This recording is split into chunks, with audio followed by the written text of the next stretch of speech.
Kisah Nabi Ismail alaihi salam. Bagaimana terjadinya air Zam-Zam?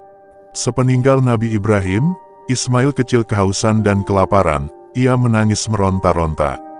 Bunda Hajar bingung. Makanan dan minuman sudah habis. Air susunya juga sudah tidak bisa keluar lagi. Sementara di tempat itu tak ada sedikit pun yang bisa dimakan dan diminum. Tempat itu pun amat sepi.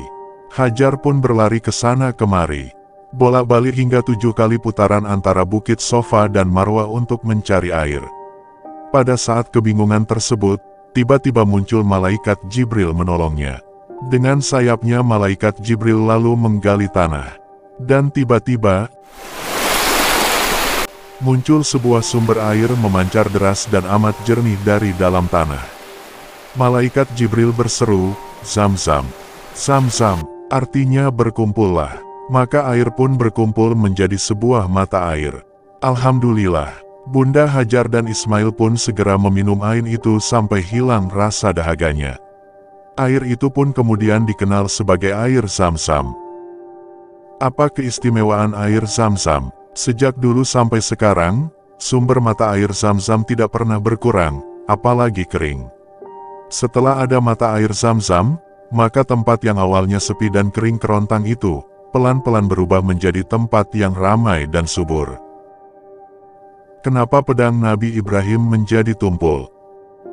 Suatu malam, Nabi Ibrahim bermimpi diperintahkan Allah Subhanahu wa Ta'ala untuk mengorbankan Ismail, putranya. Ismail yang baru berusia 9 tahun harus dikurbankan dengan cara disembelih. Dengan ikhlas dan tegar, Ismail menerima perintah Allah Subhanahu wa Ta'ala itu. Maka Nabi Ibrahim pun segera membawa Ismail untuk dikurbankan ke sebuah bukit di Mina. Ketika Nabi Ibrahim akan mengorbankan Ismail, tiba-tiba iblis datang menggoda Ismail.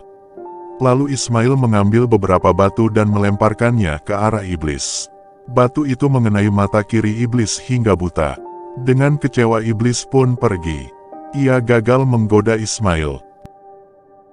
Nah, itulah asal mula kewajiban melempar jumroh bagi jamaah haji. Perintah pengorbanan Ismail semata-mata untuk menguji ketaatan kedua hamba Allah itu melaksanakan perintahnya. Dengan seizin Allah Subhanahu wa Ta'ala, kemudian pedang itu mendadak tumpul sehingga Nabi Ibrahim sama sekali tidak bisa menyembelih Ismail. Meski Nabi Ibrahim telah mencoba menyembelih Ismail berkali-kali.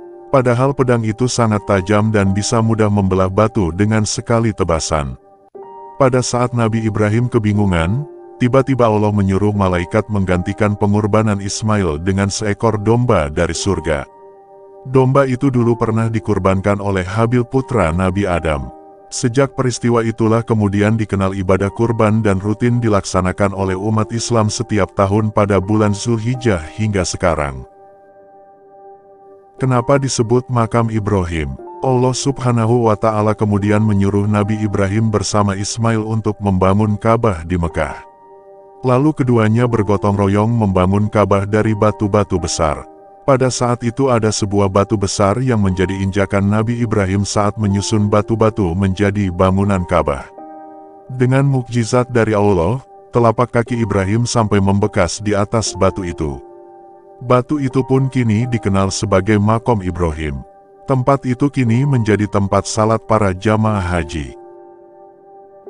Tahukah kamu, Nabi Ismail hidup sekitar tahun-tahun 1911 sampai tahun 1779 sebelum Masehi dan diangkat menjadi nabi pada tahun 1850 sebelum Masehi. Ismail 2 kali menikah dan dikaruniai 12 putra dan seorang putri. Dari keturunannya itu kelak lahir Nabi Muhammad SAW. Ismail wafat pada tahun 1779 sebelum Masehi di Mekah.